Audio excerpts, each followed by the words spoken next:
Greetings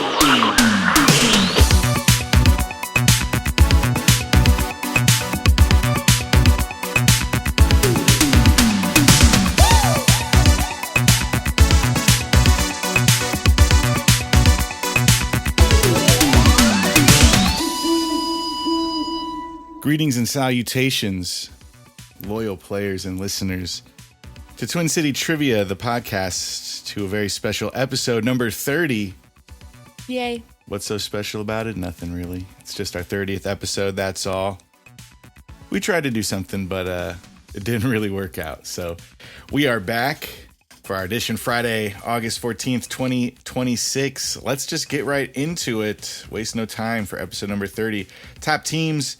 From last week on Sunday, we had West Coast Villains who played at Boone's in Springfield, followed by Monday, No Brainers at Sky Lounge in Springfield. Tuesday, we had We're Just Here to Make Friends playing at Gill Street in Bloomington. Wednesday, I Stole One of Jimmy's Tater Tots played at Lincoln Square Lounge in Decatur. Thursday, we had Redacted at Dr. McKay's in Bloomington. I was able to host there. It was a lot of fun.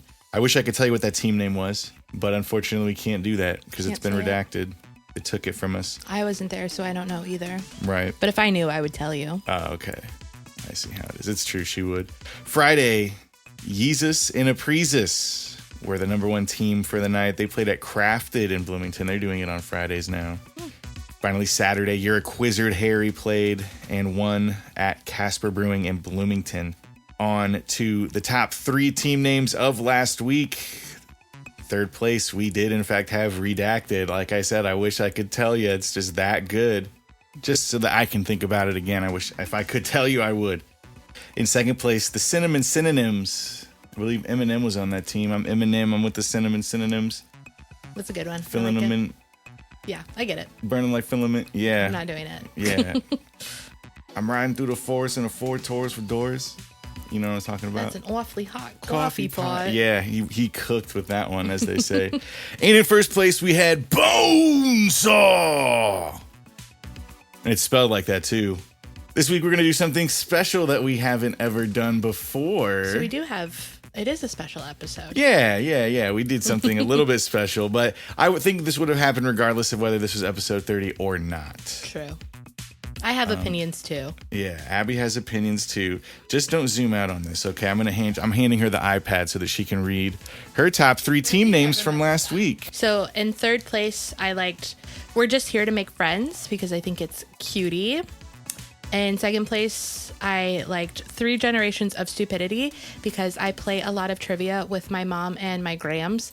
So I felt like I related to it. And then in first place, I had Pinky and the Brain Farts because that is funny. Congratulations to those teams for being Abby's inaugural pick for her top three team names of the week.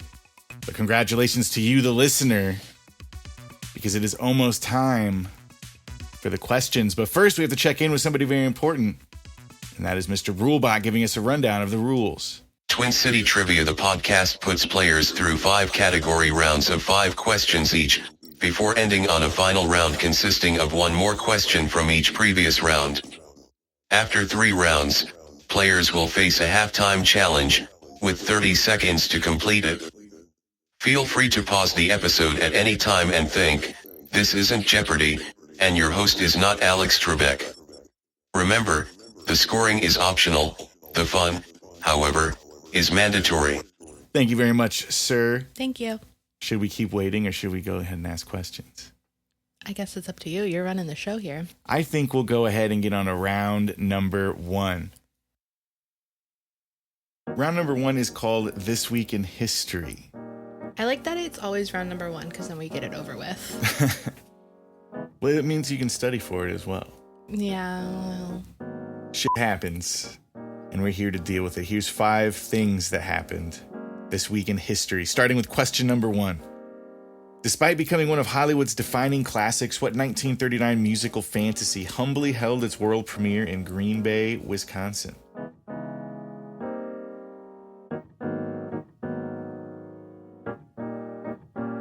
Number 2, featuring Patrick Swayze and a young Matthew Broderick, what 1984 invasion thriller is often debated as the first film released under the newly created PG-13 rating?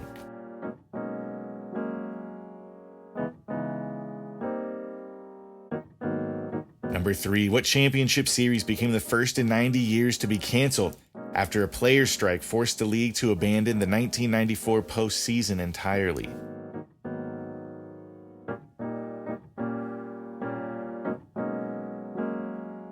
Number 4, signed by Franklin D. Roosevelt on August 14th, 1935, what New Deal law established a federal public insurance system funded through payroll taxes?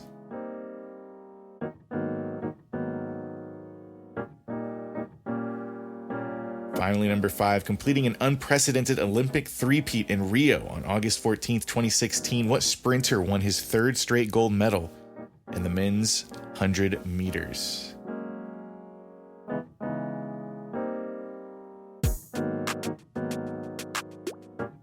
All right, let's go ahead and go back to the top. We won't wait as long as time to ask them again.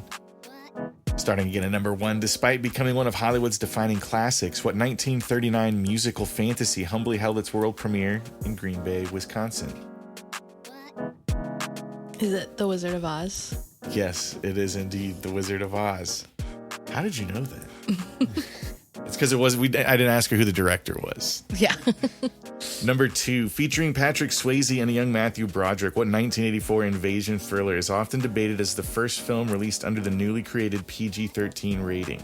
The only Patrick Swayze movie I know, or that I've seen, I should say, is Dirty Dancing. Mm-hmm.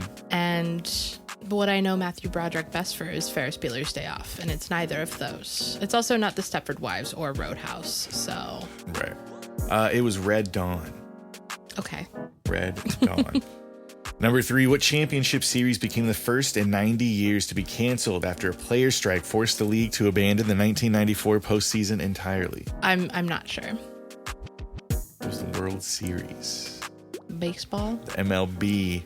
Number 4, signed by Franklin D. Roosevelt on August 14th, 1935, what New Deal law established a federal public insurance system funded through payroll taxes? I'll help you out here. It was an act. Federal public insurance. Medicare? Medicaid? Mm-mm. Neither of It's those. along those lines. It's similar. Think about when you're older. The Social Security Act. Okay. Got it. And finally, number 5, completing an unprecedented Olympic three-peat in Rio on August 14th, 2016, what sprinter won his third straight gold medal in the men's 100 meters? Is it Usain Bolt? You are correct. It is Usain Bolt. Okay. Yes. Why did you say it like that? Yeah, just because. Okay. A little funny. So cute. Silly style. All right, let's keep up the fun and positive energy going into round number 2.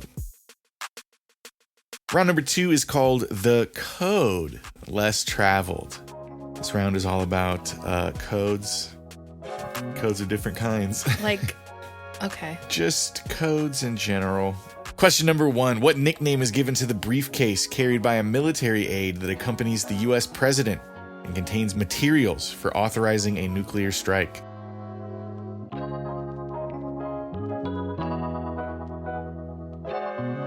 Number 2. Dating to about 1750 BC, whose famous code is among the oldest surviving collections of written laws in human history?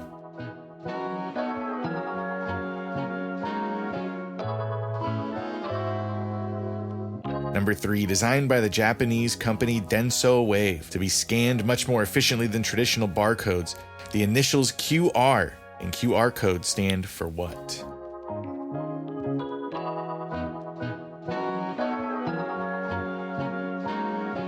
Number 4, 212 is the area code for what incredibly wealthy population center, while 2 ounces whiskey, 1 ounce vermouth, and 2 dashes bitters is the classic recipe for the drink named after it.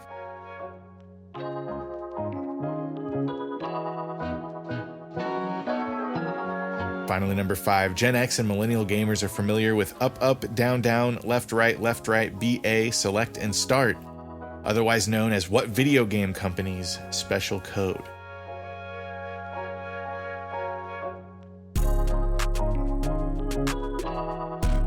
Okay. I know one of them. All right, let's give it a try. Here's number 1 again. What nickname is given to the briefcase carried by a military aide that accompanies the president, containing materials for authorizing a nuclear strike? Code Red. No, it is the football. Oh. The football. There's not. Okay. You know how guys are with sports. They Sure. love that stuff. Just awesome code name. It's the code name. Okay, Yeah, the code I'm name dumb. for the Okay. briefcase. Number 2, dating to about 1750 BC, whose famous code is among the oldest surviving collections of written laws in human history? I don't know. It's basically, this guy is only remembered for this. Oh, it's a person. It's a guy. Oh, yeah. It's I the have no code of idea. blank. I have no idea. The code of Hammurabi. I've never heard of him. That's one that you probably would have heard about between like 6th and 8th grade. I went to a Catholic school. I don't think they were teaching us that. Yeah, that's true. They didn't want you poking around in the 1700s Correct. BC. They were like, They're like, you're gonna find out who wrote the Bible. Yeah, it would be oh awesome. God. Yeah. All right, you get a pass on that one. We'll grant you that. Okay. Number 3, designed by the Japanese company Denso Wave to be scanned much more efficiently than traditional barcodes. The initials QR and QR code stand for what? Quick And you're giving one right now. response. Yes, quick response. Nailed it. I did it. Number 4, 212 is the area code for what incredibly wealthy population center, while 2 ounces whiskey, 1 ounce of sweet vermouth, and 2 dashes bitters is the classic recipe for the drink named after it. That's Manhattan. Manhattan, yes. We're shouting out Judy on this one. Grams. Yes. All right, and question number 5. Gen X and millennial gamers are familiar with up, up, down, down, left, right, BA, select, and start, otherwise known as what video game company's special code? I don't know. I just know that it's in that song that's in Juno. Yeah. It is the Konami code. Okay. There was a game called Gradius, I think, and the guy who made it put this code in the game so that he could beat it while they were developing it, and it wasn't as hard. But then they released, not as fun. They released it, but it was just so that he can test the levels and stuff like that. Okay. But then they never took it out when they released the game, and so people discovered it, and so then it kind of just became a thing to put it in different games after that. All right, that is going to do it for round number 2. On to round number 3. Round number 3 is called Oh Yeah! Like the Kool-Aid Man? Just like the Kool-Aid Man. It's National Kool-Aid Day. Okay. So let's ask about Kool-Aid and other juice-related topics. I like juice. Yeah, me too. It's good. Good stuff. Yummy as well. Here's question number 1. Drinking the Kool-Aid refers to the Jonestown Massacre, in which cult leader Jim Jones poisoned his followers using the grape flavor of what Kool-Aid alternative?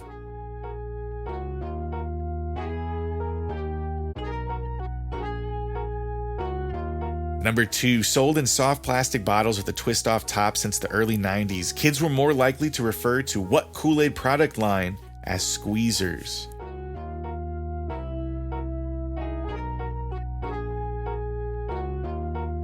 Number 3, criticized in the late 1990s for its high sugar content and low natural juice percentage, what power-packed citrus punch shortened its name with a D in 2004?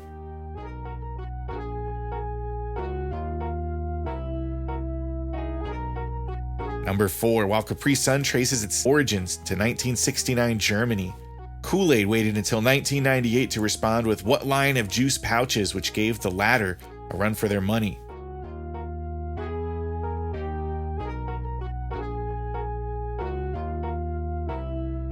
Finally, number 5, referencing his former team affiliation, a 2000s era Gatorade ad featured NBA small forward Vince Carter playing one-on-one basketball against who or what?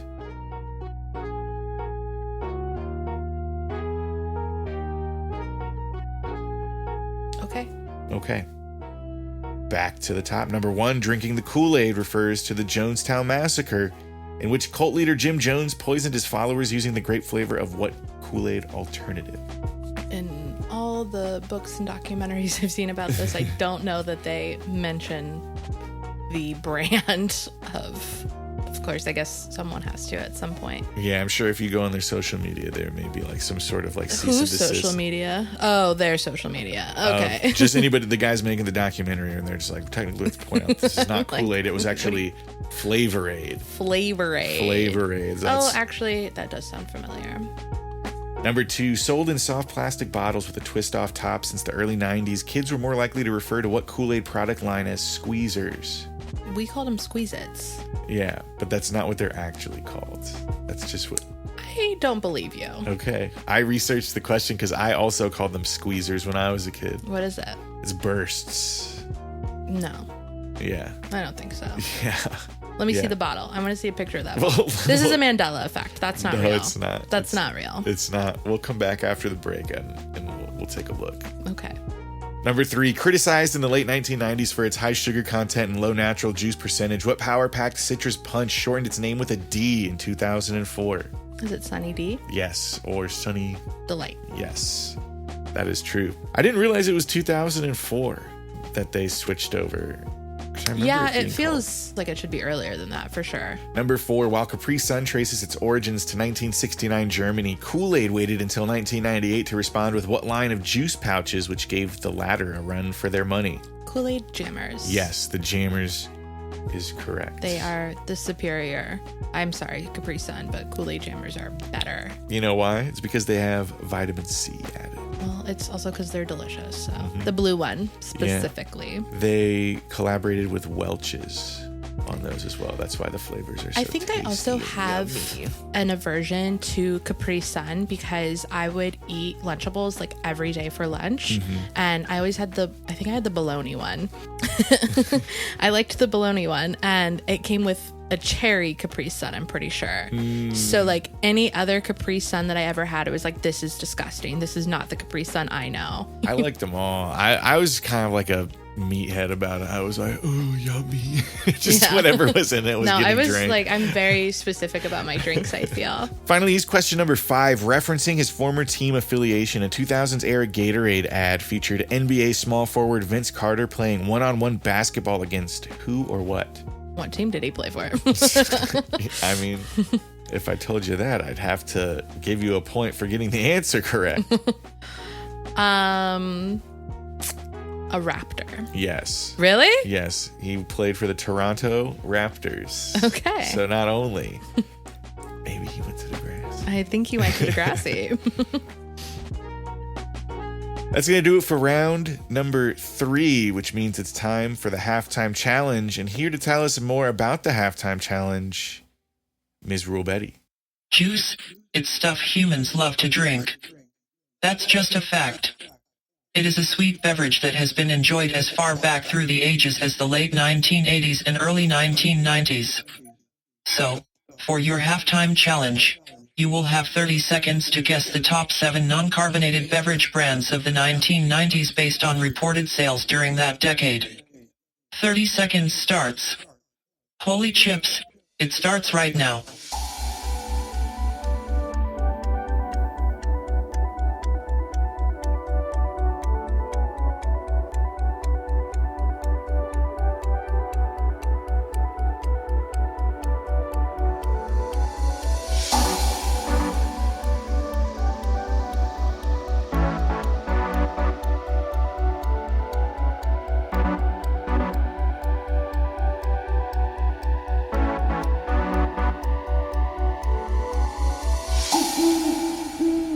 All right, and your time is up. Your halftime challenge. The juice is loose. You were naming the top 7 non-carbonated beverage brands based on reported sales during the 90s, and we're not including bottled water brands. Number 1 was surprising to me. Non-carbonated bottled beverages. Yes. In the 90s, just like over the decade. Yes, across the 90s. And these are just collected by literally we just gave them the benefit of the doubt, the highest number I could find for these companies reported between 1990 and 1999. I would guess Gatorade. Number 5. Would be, well, I would guess that it would be on there, but I don't know what would be number 1. Like, I don't even. Number 1, the background of the sky was on the bottle.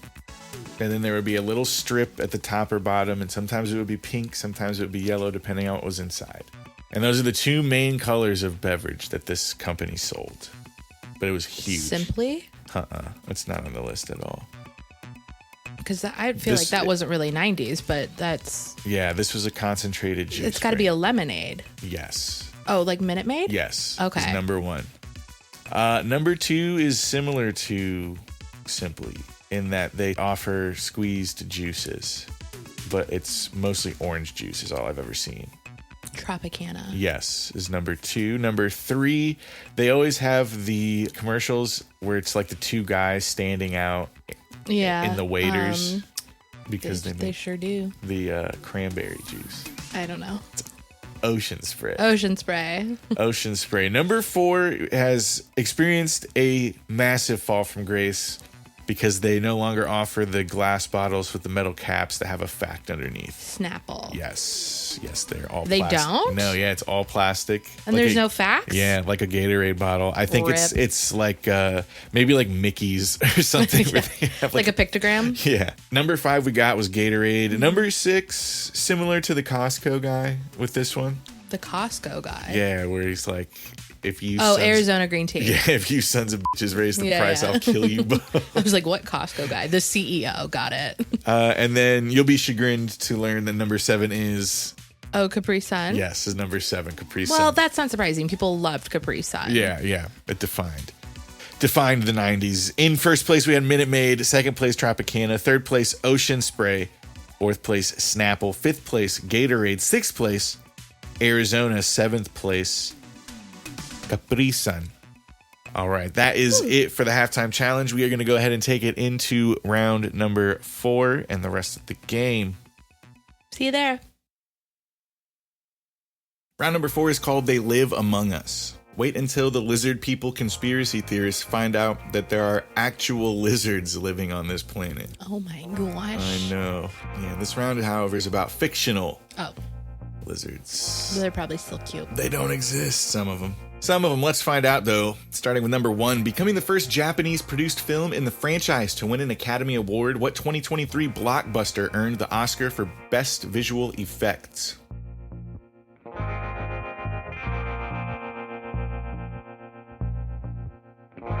Number 2, now speaking with a Cockney accent, what longtime insurance mascot was originally voiced by Kelsey Grammer before Jake Wood took over the role?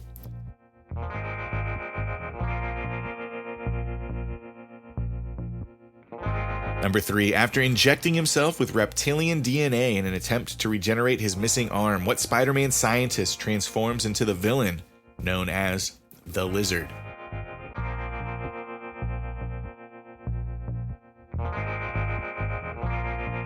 Number 4, what Oscar-winning 2011 animated film stars Johnny Depp as a pet chameleon who accidentally becomes the sheriff of the desert town of Dirt?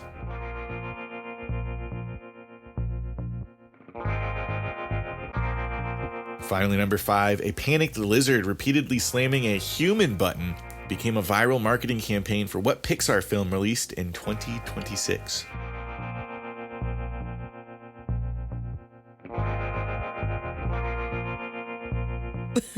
What do you think? Yeah. I think we're good. Okay. I'm not like 100%, but I think I know them. Okay.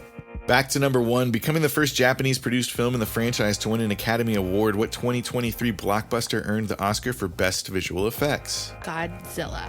Okay. Okay. That is part of it. That's all I got. It was Godzilla -1. Great. Yeah. I've never seen any Godzilla films. Oh, they're awesome. Then you'd have another Matthew Broderick one to add to your list. Yeah, I don't want to like him more, though. He killed 2 people. We all do things that... I know. Everybody gets a freebie. Number 2, now speaking with a Cockney accent, what longtime insurance mascot was originally voiced by Kelsey Grammer before Jake Wood took over the role? The gecko.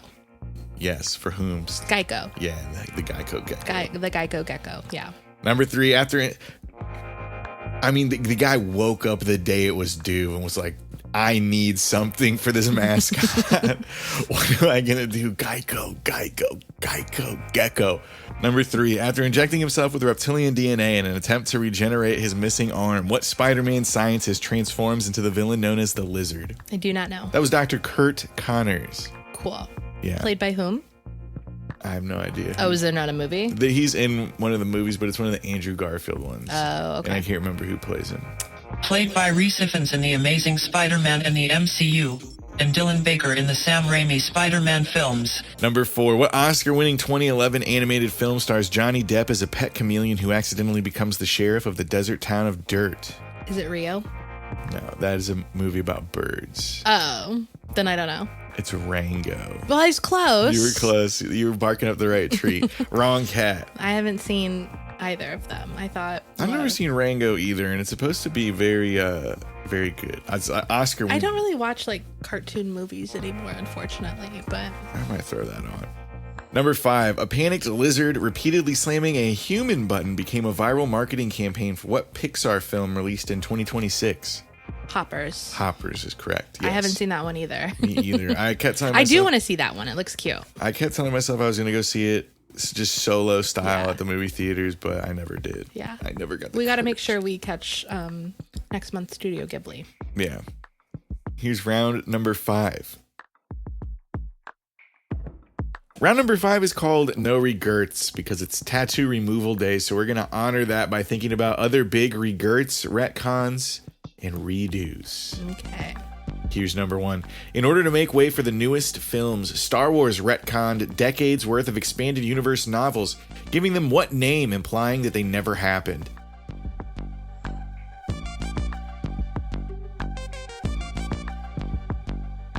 Number 2, the aggressive fan backlash and ensuing redesign of Sonic the Hedgehog luckily didn't affect his box office longevity, nor did it affect what Parks and Rec actor who's given Sonic his voice in 3 films.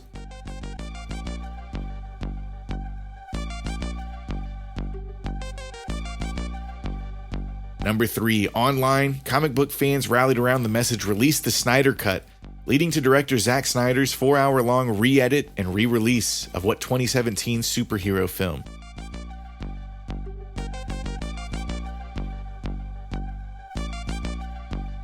Number 4, despite meaning beautiful view, the Vista version of what operating system was so poorly received that Bill Gates openly admitted it needed work before replacing it with the 7 edition in 2007.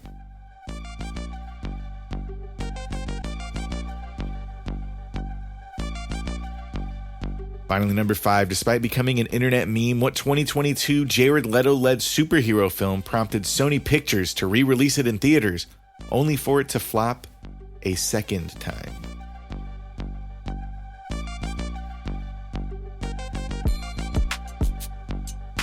All right, back to the top. Movies, one of Abby's stronger suits, we know. Sometimes. So let's go ahead and find out just how strong number 1 in order to make way for the newest films. Star Wars retconned decades worth of extended universe novels, giving them what name, implying they never happened? Headcanon?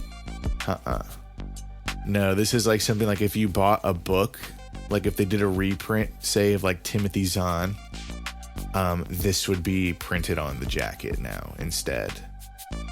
Legends. Star Wars Legends. Question number 2. Aggressive fan backlash and ensuing redesign of Sonic the Hedgehog luckily didn't affect its box office longevity, nor did it affect what Parks and Rec actor who's given Sonic his voice across 3 films. Is it Chris Pratt? No, although I don't blame you for guessing Chris Pratt. He's the worst. John Ralphio. Yeah, but who is the actor? I don't know. His name is Ben Schwartz. I knew that. Yeah, you did. Why didn't you say it? I'm You made me do sorry. everything around here.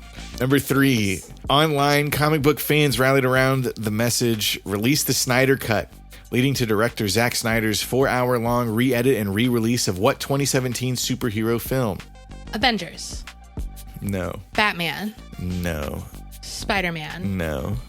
Superman. It was the Justice League. Fuck. Number 4, despite meaning beautiful view, the Vista version of what operating system was so poorly received that Bill Gates openly admitted it needed work before replacing it with the 7 edition in 2007? Windows. Yes, correct. And finally, number 5, despite becoming an internet meme, what 2022 Jared Leto-led superhero film prompted Sony Pictures to re-release it in theaters, only for it to flop a second time? Suicide Squad. No. I know, right? So people online made fun of it and said that there's a part of the movie where he says it's Morbin time. It's Morbius. People would buy the ticket, go to the theater, take a photo of the screen, and then Photoshop in at the bottom a subtitle that said it's Morbin time. And so people would like get tickets to go and see, like, does it really say that? And so, like, right when they pulled it from theaters, that started happening. So then they threw it back on there, like, oh, yeah, this is so hilarious. And then people were like, no, we've confirmed it's not in there. So nobody showed up again. Oh. It's so embarrassing. But it's really sad, actually. I know. But my only hope is that it really got to Jared Leto and hurt his feelings. He kind of sucks. So I guess I don't feel that bad. But everybody else who worked on it, like... it's not that I hate Jared Leto. I just wish all of the things that happened in Requiem for a Dream happened to him in real life. The final round is all we have left. We'll see you there. The final round, or as I like to call it in my head, round number 6, consists of one more question from each. I don't know why you're annoying me so much. Well, we have at least one more question from each previous category, so we can at least look forward to that. Yes. Let's go ahead and get into it with I love you. Let's get into it with I love you too. Question number 1 from round number 1's This Week in History. Okay. Celebrated each year on August 14th, what South Asian nation gained its independence from Britain one day before its neighbor India did in 1947?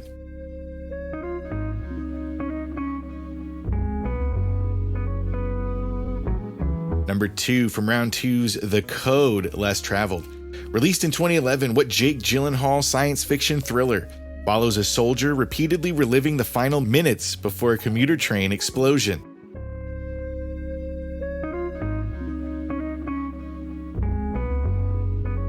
Number 3 from round number 3's Oh Yeah. Asking, hey, how about a nice Hawaiian punch before decking the oversized Opie? What longtime Hawaiian Punch mascot has appeared on the drink since the early 1960s? You're going to love that one.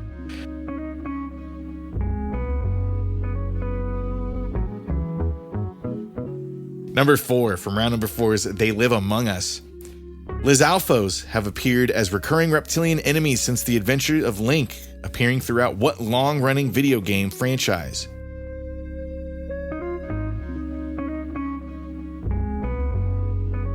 Finally, number 5 from round 5's No Regerts. What clothing retailer abandoned a redesigned sans serif logo after just 6 days of criticism in 2010, quickly restoring its longtime blue box branding?